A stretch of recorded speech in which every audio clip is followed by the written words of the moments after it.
Hello friends, எல்லாருக்கும் வணக்கம். எல்லோரும் எப்படி இருக்கீங்க? நல்லா இருக்கீங்களா? நாங்களும் நல்லாயிருக்கோம். இன்றைக்கி நம்ம சேனலில் என்ன வீடியோ பார்க்க போகிறோன்னா, வீட்டுக்குள்ளேயே கிச்சனுக்குள்ளேயே வீடியோ எடுத்து உங்களை போர் அடிக்க விரும்பலை. இன்றைக்கி வீடியோவில் என்ன இருக்க போகுதுன்னா, நேற்று ஹஸ்பண்ட் வேலை பார்க்குற யூனிவர்சிட்டியில் கான்வகேஷன். ஸோ அங்கே தான் நாங்களுமே போயிருந்தோம். ஸோ ஹஸ்பண்ட் மதியத்துக்கு மேலே எங்களை கூட்டிகிட்டு போயிருந்தாங்க. வாங்களும் நீங்களும் அப்படியே சுற்றி பாருங்கள் யூனிவர்சிட்டிக்குள்ளே, வீட்டில் தானே இருக்கீங்கன்னு. நான் ஆல்ரெடி சொல்லியிருக்கேன், பசங்களுக்கு இங்கே ஸ்கூல் லீவ், இப்போ ஒரு 2 வீக்ஸ் லீவு. ஸோ எங்கேயாச்சும் வெளியில் போகலாம் அப்படின்னு எங்களுக்கு பிளான் இருந்துச்சு.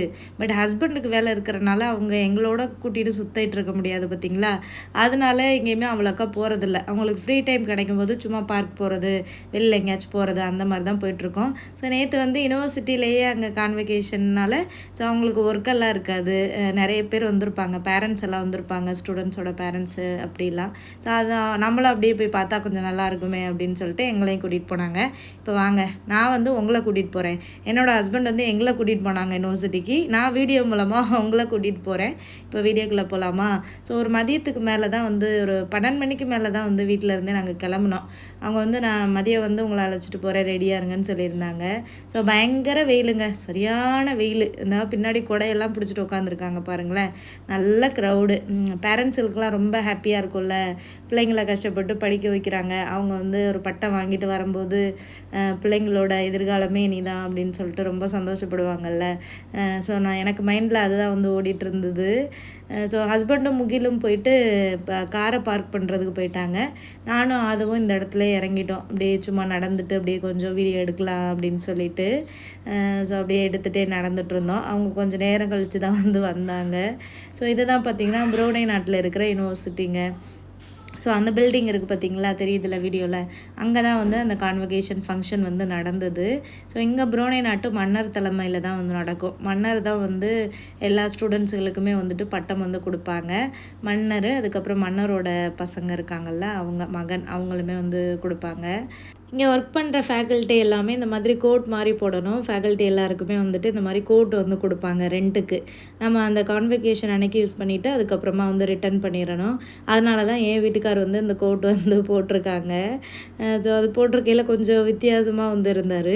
ஸ்டூடெண்ட்ஸுகள் மட்டும் கோட் போடக்கூடாது, இங்கே ஃபேக்கல்ட்டிகளுமே எல்லாருமே இந்த மாதிரி கோட் போட்டிருக்கணும். இந்த கோட் போட்டிருக்கதை பார்த்த உடனே என் பசங்களுக்கு ஒரே ஹாப்பி. அப்பா எனக்கு வேணும் எனக்கு வேணும்னு சொல்லிட்டு கேட்டுட்டு இருந்தான் முகில். அது வீட்டில் கழட்டி தரேன்டா அப்படின்னு சொல்லிட்டு இருந்தார். அதுக்கப்புறம் இங்கே யூபிடின்னு சொல்லிட்டு அந்த ஃப்ரேம் வச்சுருப்பாங்க இங்கே கிரவுண்டில். ஸோ அந்த இடத்துல போய் கொஞ்சம் வீடியோ ஃபோட்டோஸ்லாம் எடுக்கலான்னு சொல்லிட்டு போயிட்டுருந்தோம். நிறைய ஸ்டூடெண்ட்ஸுகள்லாம் அந்த இடத்துல நின்று ஃபோட்டோ எடுத்துகிட்டு இருந்தாங்க. டிகிரி வாங்கினதுக்கு அப்புறமா அவங்களுக்கு என்ன வேலை, ஃபுல்லாக இப்போ ஃபோட்டோ எடுக்கிறது தானே. பேரண்ட்ஸுகளோட ஃபோட்டோ எடுக்கிறது, ஒவ்வொரு பிளேஸ்லையாக போய் அப்படியே ஃபோட்டோ எடுத்துகிட்டு என்ஜாய் பண்ணிகிட்டு இருந்தாங்க. இதெல்லாம் பார்க்கும்போது எனக்கும் மெமரிஸ் போச்சு. காலேஜில் நான் கான்வகேஷன் அப்போ போனது. நான் என்ன படிச்சிருக்கேன்னு சில பேர் கமெண்ட்ஸில் கேட்குறீங்க. நான் இன்ஜினியரிங் முடிச்சிருக்கேங்க, எலக்ட்ரானிக்ஸ் கம்யூனிகேஷன் இன்ஜினியரிங். நான் முடிச்சு 2015 முடித்தேன். நான் 2011 to 15 பேட்ச்சு. இப்போ முடிச்சு ஒரு 11 வருஷம் பக்கம் ஆயிடுச்சுங்க. நாங்களாம் ரொம்ப ஓல்டு பேட்சாக ஆகிட்டோம். ஸோ சில பேர் கேட்டனால ஷேர் பண்ணுறேன். அதுக்கப்புறமா நான் அப்படியே கொஞ்சம் வீடியோ ஃபோட்டோஸ்லாம் எடுத்துகிட்டு இப்போ எங்கே போயிட்டுருக்கோன்னா, பசங்களுக்கு ஏதாவது ஸ்நாக்ஸ் வாங்கி கொடுக்கலான்னு சொல்லிட்டு உள்ளே கேண்டீன் இருக்குது, வாங்க கூட்டிகிட்டு போகிறேன்னு சொல்லிட்டு ஹஸ்பண்ட் கூட்டிகிட்டு போயிட்டு இருந்தாங்க. பசங்களுக்கு எங்கே போனாலுமே ஏதாவது வாங்கி கொடுத்துட்டா போதும், அமைதியாக இருந்துக்குருவாங்கல்ல. ஸோ காலையில் ஒரு செஷன் முடிஞ்சிருச்சு. மன்னர் பட்டம் கொடுத்துட்டு போயிட்டாங்க. ஆஃப்டர்நூனுக்கு மேலே மன்னரோட மகன் கொடுப்பாங்க. அதுக்குமே ஹஸ்பண்ட் போகணும். இப்போ ஹஸ்பண்டுக்கு லன்ச் பிரேக் விட்டுருக்காங்க. ஸோ அந்த டைமில் தான் எங்களை கொண்டு பிக்கப் பண்ணிட்டு வந்திருக்காங்க. ஸோ ஹஸ்பண்ட் திரும்ப அந்த ஹால் காமிச்சேன் பார்த்திங்களா ஸ்டார்டிங்கு, அதுக்குள்ளே போகணும். ஸோ நாங்கள் என்ன பண்ண போகிறோன்னா, எங்களுக்கு இந்த ஒரு ஷாப்பில் ஸ்நாக்ஸ் எல்லாம் வாங்கி கொடுத்துட்டு ஹஸ்பண்டோட ரூமில் கொண்டு போய் விட்டுட்டாங்க. நான் வர்ற வரைக்கும் அங்கே ரூமில் உட்காந்துருக்கேன். அப்புறம் நான் வந்ததுக்கப்புறமா வெளியில் எங்கேயாச்சும் போயிட்டு அப்படியே வீட்டுக்கு போயிடலாம் அப்படின்னு சொல்லிட்டு ஓகேன்னு சொல்லிட்டு நாங்களும் பிளானை போட்டாச்சு. இங்கே நிறைய கேக்ஸு, அதுக்கப்புறம் இந்த திராமிசுலாம் இருந்துச்சு. நான் ஃபஸ்ட் டைமாக திராமிசு நேற்று தான் சாப்பிட்டேன். நான் வீடியோஸில் தான் பார்த்துருக்கேன். திராமிசு ரொம்ப ஃபேமஸாக இருந்துச்சுல்ல. இப்போ இந்த தமிழ்நாடு முதலமைச்சர் விஜய் அவங்க த்ரிஷா பர்த்டே செலிப்ரேட் பண்ண மாதிரி ஒரு ஃபோட்டோ இருந்தது பார்த்திங்களா. அதில் தான் அந்த ஒரு கேக் திராமிசுன்னு சொல்லிட்டு ரொம்ப ஃபேமஸாக இருந்தது. அதோட ரெசிபி எல்லாம் இன்ஸ்டாகிராமில் ரொம்ப ட்ரெண்டிங்காக போச்சு. அதை நான் பண்ணணுன்னே நினச்சிட்டு இருந்தேன், பண்ண முடியல. பட் இந்த ஷாப்பில் அந்த திராமிசு இருந்துச்சு. அதோட அதில் நான் ஒன்று வாங்கி டேஸ்ட் பண்ணி பார்த்தேன். நல்லா தான் வந்து இருந்தது. நீங்கள் சாப்பிட்ருக்கீங்களா திராமிசு? நம்ம ஊரில் கிடைக்கும்னு நினைக்கிறேன். பட் இங்கே நான் ப்ரூனேயில் இந்த ஷாப்பில் தான் ஃபஸ்ட் டைமாக பார்த்தேன். அப்புறம் பசங்களுக்கு டோனட்ஸு, அதுக்கப்புறம் அது இன்னொன்று ஒரு கேக் மாதிரி ஒரு பாக்ஸ் எல்லாம் வாங்கிட்டு இருந்தான். ஸோ அதெல்லாம் வாங்கிட்டு அப்படியே வந்துட்டு ஹஸ்பண்டோட ரூமுக்கு வந்து கிளம்பியாச்சு. ஸோ ஃபேக்கல்ட்டி எல்லாருக்குமே ஃபுட் எல்லாமே வந்து கொடுத்துருந்தாங்க. ஹஸ்பண்டுக்கு காலையில் பிரேக்ஃபாஸ்ட்டும் இங்கேயே கொடுத்துருந்தாங்க, லஞ்ச் இங்கேயே கொடுத்துருந்தாங்க. ஸோ நாங்கள் வீட்டிலேயே காலையில் பிரேக்ஃபாஸ்ட்டு லஞ்ச் எல்லாம் சாப்பிட்டுட்டு வந்துட்டோம். பாசிப்பருப்பு இட்லி இருக்குது பார்த்திங்களா, அதுதான் பண்ணியிருந்தேன். அது கூட வந்து பீர்க்கங்காய் சட்னி வந்து பண்ணியிருந்தேன் காலையில் பிரேக்ஃபாஸ்ட்டுக்கு.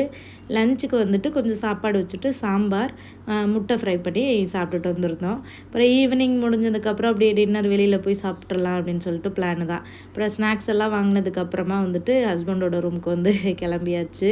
ஸோ வீட்டில் இருக்கிறதுக்கு இந்த மாதிரி வெளியில் எங்கேயாச்சும் ஒரு இடத்துக்கு போகும்போது நமக்கு ஒரு நல்லா ஒரு எக்ஸ்பீரியன்ஸாக இருக்கும் பார்த்திங்களா. எனக்கு ரொம்ப பிடிக்குங்க ஹஸ்பண்ட் வேலை பார்க்குற இடத்துக்கு வர்றதுக்கு. ஏன்னா எனக்கு இந்த மாதிரி இடங்கள்லாம் வேலை பார்க்கணுன்னு ரொம்ப ஆசை. என்னோடய வீடியோவை ரெகுலராக பார்க்குறவங்களுக்கு தெரியும், வேலைக்கு போகணும் அப்படின்றது எனக்கு ரொம்ப ரொம்ப ஆசை. பட் இப்போ போக முடியல குழந்தைங்க இருக்கிறனால. பட் ஃப்யூச்சரில் இவங்கெல்லாம் வளர்ந்ததுக்கப்புறம் ஏதாவது வாய்ப்பு கிடச்சா கண்டிப்பாக போகணும் அப்படின்னு தான் இருக்கேன். இந்த மாதிரியான ஒரு அட்மாஸ்பியரை பார்க்கும்போது எனக்கு ரொம்ப ஹாப்பியாக இருக்கும்.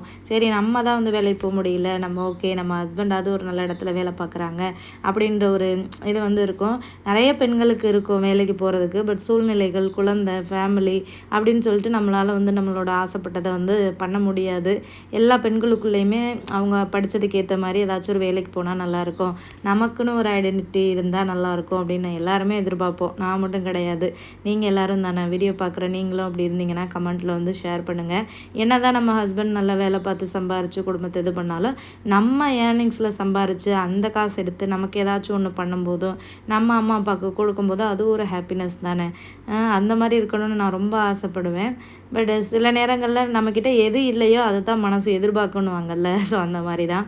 அப்புறம் இங்கே உள்ள ஒரு சில பிளான்ஸ் எல்லாம் வச்சுருப்பாங்க, நல்லா கத்தாழை வச்சுருப்பாங்கங்க. நல்லா ஃபுல்லாக இது ஃபுல்லாக கத்தாழையாக இருக்கும். கத்தாழை பூவெல்லாம் விட்டுருந்துச்சு. அதுக்கப்புறம் இந்த நித்திய கல்யாணின்னு சொல்லுவாங்கள்ல, அந்த பூ இருந்தது. நல்ல கலருங்க, நல்ல பிங்க் கலரு. இந்த பூலையே வந்துட்டு நல்ல டார்க் பிங்க்கும் இருக்கும், ஒயிட்டும் இருக்கும். ஸோ அதெல்லாம் அப்படியே சும்மா அப்படியே ஃபோட்டோவும் வீடியோவும் எடுத்துகிட்டு இருந்தேன். இந்த வீடியோ வந்து ரொம்ப லாங்காக இருக்காது, ஒரு சின்ன வீடியோ தான், ஒரு 10 நிமிஷம் வர்ற மாதிரி தான். ஸோ சரி வந்துட்டோமே, ஒரு லாங் வீடியோ மெமரிக்காக ஷேர் பண்ணிக்கலாம் அப்படின்றதுக்காக எடுத்திருந்தேன். அப்புறம் ஹஸ்பண்டோட ரூமுக்கு வந்தாச்சு. அப்புறம் ஒரு ஃபோட்டோ காமிச்சேன் பார்த்திங்களா, அவங்க தான் என்னோடய மாமியாருங்க. அவங்கள நான் பார்த்ததே இல்லை, ஃபோட்டோவில் தான் வந்து பார்த்துருக்கேன். ஏன்னா எங்களோட கல்யாணத்துக்கு முன்னாடியே என்னோடய மாமியார் வந்து இறந்துட்டாங்க. 2012லேயே வந்து இறந்துட்டாங்க. அவங்க உடம்பு சரியில்லாமல் போயிட்டாங்க. எங்கள் மாமியாரோட ஃபேஸ் கட்டும் என் ஹஸ்பண்டோட ஃபேஸ் கட்டும் கொஞ்சம் ஒரு மாதிரி தான் இருக்கும், ஒரே மாதிரி தான் இருக்கிற மாதிரி எனக்கு ஃபீல் இருக்கும். ஸோ அவங்களோட ஃபோட்டோ எப்போவுமே எங்கே போனாலுமே என் ஹஸ்பண்ட் எடுத்துகிட்டு போயிடுவாங்க. எங்கே இருந்தாலுமே அவரோட ரூமில் வந்து ஃபோட்டோ இருக்கும். ஸோ இங்கே ப்ரூனே நாட்டுக்கு வந்துட்டு முதல்ல எங்கள் ஆஃபீஸ்க்கு வேலைக்கு சேர்ந்த உடனே அவங்க அம்மாவோட ஃபோட்டோ தான் எடுத்துகிட்டு வந்து வச்சாங்க. அவங்களுக்கு எப்போவுமே என் ஹஸ்பண்டுக்கு ஒரு நம்பிக்கை என்னென்னா, அவங்க அம்மாவோட ஆசீர்வாதத்தில் தான் நம்ம நல்லாயிருக்கோம் அப்படின்னு சொல்லிட்டு. ஏன்னா என் ஹஸ்பண்டை கொண்டு போய் காலேஜில் சேர்க்கும்போது எங்கள் மாமியார் தான் போய் வந்து சேர்த்து அட்மிஷன் போட்டாங்கன்னு சொன்னாங்க. அவங்க ரொம்ப முடியாமல் இருந்தாங்க, அந்த சூழ்நிலையிலையும் வந்து கூட்டிகிட்டு போய் அட்மிஷன் போட்டாங்கன்னு சொல்லிட்டு இப்போவுமே ரொம்ப எமோஷ்னலாக வந்து சொல்லுவாங்க. அப்புறம் எங்களை விட்டுட்டு ஹஸ்பண்ட் வந்து அந்த ஃபங்க்ஷனை அட்டன் பண்ண போயிட்டாங்க. அப்புறம் நாங்கள் உட்காந்து ஸ்நாக்ஸு காலியாகிற வரை சாப்பிட்டுட்டு இருந்தோம். அதுக்கப்புறம் எங்களுக்கே போர் அடிக்க ஆரம்பிச்சிருச்சு ரூம்குள்ளே இருக்கிறதுக்கு. எவ்வளோ நேரம் மொபைலே நோண்டிகிட்டே இருக்கிறது. அப்பா எப்போ வருவீங்க, அப்பா எப்போ வருவீங்கன்னு வீடியோ காலில் கூப்பிட்டுட்டே இருந்தானுங்க இந்த பசங்க. வந்துடுறேன்டான்னு அவரும் மெசேஜ் பண்ணிகிட்டே இருந்தார். அப்புறமா ஒரு 2:30 3 o'clock இருக்கும், அப்போ வந்துட்டாங்க. ஃபங்க்ஷனும் எல்லாமே முடிஞ்சிருச்சு. அதுக்கப்புறம் ஓகே நாமளும் கிளம்பலான்னு சொல்லிட்டு கிளம்பியாச்சு. சரி போயிட்டு ஏதாவது ஹோட்டலில் ஏதாவது அப்படியே டின்னர் சாப்பிட்டுட்டு ஒரு ஈவினிங் ஒரு 4 o'clock பக்கம் ஆகிடுச்சு நாங்கள் ஹோட்டலில் போய் சாப்பிட. டின்னரே முடிச்சுட்டு அப்படியே கிளம்பிடலான்னு சொல்லிட்டு கிளம்பியாச்சு. பயங்கரமான வெயிலுங்க. அப்புறம் டிராஃபிக்கில் வேறு மாட்டிட்டோமா, அந்த வெயிலில் வந்து பிள்ளைக்கு முடியவே இல்லை. ஏசி போட்டிருந்தோம், அப்படி இருந்தும் பயங்கர ஹாட்டாக இருந்தது. அதை வந்து ரொம்ப வெயிலுன்னு அழுக ஆரம்பிச்சிட்டான். அதுக்கப்புறம் அவனை சமாளித்து அப்படி அப்படியே ஒரு ஹோட்டலுக்கு வந்தாச்சு. ப்ரூனே நாட்டில் எல்லா ஃபுட்டும் கிடைக்குமா அப்படின்னு கமெண்ட்டில் கேட்குறீங்க. காசு மட்டும்தாங்க வேணும் இங்கே, மற்றபடி எல்லாமே கிடைக்கும் நம்ம ஊரில் கிடைக்கிறது. அது ஹோட்டல்லலாம் பார்த்திங்கன்னா நம்ம ஊர் ஃபுட்டு எல்லாமே கிடைக்கும். நிறைய ஹோட்டல்ஸ் இருக்குது இங்கே, நிறைய தமிழ் ஹோட்டல் இருக்குது. ஊத்தாப்பம், தோசை, பூரி, வடை எல்லாமே இருக்கும். ஏன்னா மோஸ்ட்லி ஹோட்டல் வச்சுருக்கிறவங்கெல்லாம் நம்ம ஊருக்காரவங்க தமிழ்காரவங்களாக தான் இருப்பாங்க. வேலை பார்க்குறவங்களும் தமிழ்காரவங்க தான். ஸோ அதனால் நம்ம ஊர் உணவு வகைகள் வந்து ரொம்ப ஈஸியாகவே கிடைக்கும். பணியாரம், சமோசா எல்லாமே கிடைக்குங்க. பன் பரோட்டா, கொத்து பரோட்டா எல்லாமே. ஸோ ஹஸ்பண்ட் என்ன ஆர்டர் பண்ணியிருந்தாங்கன்னா, ஒரு ஊத்தாப்பம் ஆர்டர் பண்ணியிருந்தாங்க அவங்களுக்கு. ஆதவுக்கு ஒரு ஊத்தாப்பம், முகிலுக்கு வந்து பூரி, எனக்கு வந்து நாங்கள் முட்டை கொத்து பரோட்டா சொல்லியிருந்தேன். இந்த ஹோட்டலில் வந்து கொத்து பரோட்டா ரொம்ப நல்லாயிருக்கும். வந்தேன்னா அது வாங்கி சாப்பிட்லான்னு சொல்லிட்டு இந்த முகில் பையன் சாப்பிடாமல் உட்காந்து ஃபோனே பார்த்துட்டு இருந்தான். அவங்க அப்பா வாங்கி அப்படி வச்சுட்டாரு. உன்னோட ஃபுட்டு வந்துருச்சுல அதை சாப்பிடுன்னு சொல்லிட்டு. முகிலோட ஃபேவரெட் எப்போவுமே பூரி, ஹஸ்பண்டோட ஃபேவரெட் எப்போவுமே ஊத்தாப்பம். நானும் வந்தேன்னா ஏதாவது தோசை தான் வாங்குவேன். பட் எனக்கு என்னமோ நேற்று வந்துட்டு கொத்து பரோட்டா சாப்பிடணும்னு ஆசையாக இருந்துச்சு. அது ரொம்ப லேட் ஆகிடுச்சு. எல்லோரும் அவங்களோட ஃபுட்டெல்லாம் வாங்கி சாப்பிட்டுட்டே முடிச்சிட்டாங்க. என்னோடது வர ரொம்ப லேட் ஆகிடுச்சு. ஏன்னா அது பரோட்டா போட்டு அதுக்கப்புறம் ஃப்ரெஷ்ஷாக அதை கொத்தி போட்டு எடுக்கணும்ல, அது டைம் வந்து ரொம்ப எடுக்க தான் செய்யும். அதுக்கப்புறம் என்னோடய கொத்து பரோட்டா லேட்டாக வந்தாலும் லேட்டஸ்ட்டாக வந்துச்சு. நல்லா இருந்தது டேஸ்ட்டு. நான் கொஞ்சம் ஸ்பைசி கம்மியாக தான் ஆர்டர் பண்ணியிருந்தேன். ஏன்னா எல்லாருமே கொஞ்சம் ஷேர் பண்ணி சாப்பிட்லான்னு சொல்லிட்டு. அப்புறம் அங்கே ஹோட்டலில் வேலை பார்க்குற ஒரு அண்ணாவை வந்து எங்களுக்கு தெரியும், எப்போவுமே நல்லா பேசுவாங்க. ஸோ எங்களுக்கு கொஞ்சம் காம்ப்ளிமெண்ட்ரியாக அந்த சேமியா உப்புமா எக்ஸ்ட்ராவே வந்து கொடுத்தாங்க. அந்த அண்ணாவோட ஒய்ஃப் வந்து நம்மளோட வீடியோஸை எப்போவுமே பார்ப்பாங்களாம். அவங்க என்னோடய சப்ஸ்கிரைபராக அப்படியுமே சொல்லுவாங்க. ஸோ அதுக்கப்புறம் சூப்பரான கொத்து பரோட்டா வந்துருச்சுங்க. எவ்வளோ சுட சுட சுட இருக்குது பார்த்திங்களா. நிறையாவும் கொடுத்துருந்தாங்க. அதுக்கப்புறம் ஒரு லெமன் கொடுத்துருந்தாங்க. அதை மேலாப்பில் அப்படியே புழிஞ்சு விட்டு சாப்பிடும்போது சூப்பராக இருந்தது. எப்படி வெயிட்டை வந்து மெயின்டைன் பண்ணுறீங்கன்னு கேட்குறீங்க. பிடிச்சது எல்லாமே சாப்பிட தான் செய்கிறேன். பட் அப்படியே மெயின்டைன் பண்ணிக்கிடுவேன் நான். இப்போ ஒரு வேளை ஹெவியாக சாப்பிட்றேன்னா ஒரு வேளை வந்து கொஞ்சம் கம்மியாக சாப்பிட்டுக்கிடுவேன். அந்த மாதிரி 3 வேளையும் வயிறு ஃபுல்லாக ஹெவியாக ஃபுல் கட்டு கட்டாமல் ஒரு வேளை ஹெவியாக ஒரு வேளை கம்மியாக அப்படியே சாப்பிட்றனால ஓரளவுக்கு வெயிட் வந்து மெயின்டைன் ஆகுதுன்னு வைங்களேன். அதுக்காக நம்ம லைஃப் ஃபுல்லாக டயட் ஃபுட்டு அப்படியே வந்து நம்ம இருக்க முடியாதுல்ல. நம்ம பிடிச்சதையும் சாப்பிடணும் இல்லையா. அப்படியே மெயின்டைனும் பண்ணிக்கிறணும், அப்படியே கொஞ்சம் கொஞ்சம் சாப்பிட்டுக்கிறணும். இப்படி தான் வந்து என்னோடய பொழப்பு ஓடிட்டுருக்குன்னு வைங்களேன். சரி, அவ்வளோதான். இப்போ வீடியோவோட எண்டுக்கு வந்தாச்சு. ஸோ இப்படி தான் நேற்று எங்களுக்கு வந்து போச்சு. அப்புறம் நல்லா ஒரு சாப்பாடை சாப்பிட்டுட்டு வீட்டில் வந்து ஒரு நல்ல ஒரு தூக்கத்தை போட்டுட்டு அப்படியே அந்த டே வந்து முடிஞ்சிடுச்சுங்க. ஸோ நேற்று அப்படியே அப்படி இப்படின்னு அப்படியே வெளியில் போயிட்டு அப்படியே ஃபுல் டேயும் எங்களுக்கு ரொம்ப கொஞ்சம் ஜாலியாகவும் கொஞ்சம் நல்லாவும் இருந்தது. வீட்டில் இருக்கிறதுக்கு வெளியில் போகிற மாதிரி. ஸோ அவ்வளோதான். இந்த வீடியோ இதோட கம்ப்ளீட் ஆகுது. நம்ம நெக்ஸ்ட் வீடியோவில் பார்க்கலாம். Bye bye.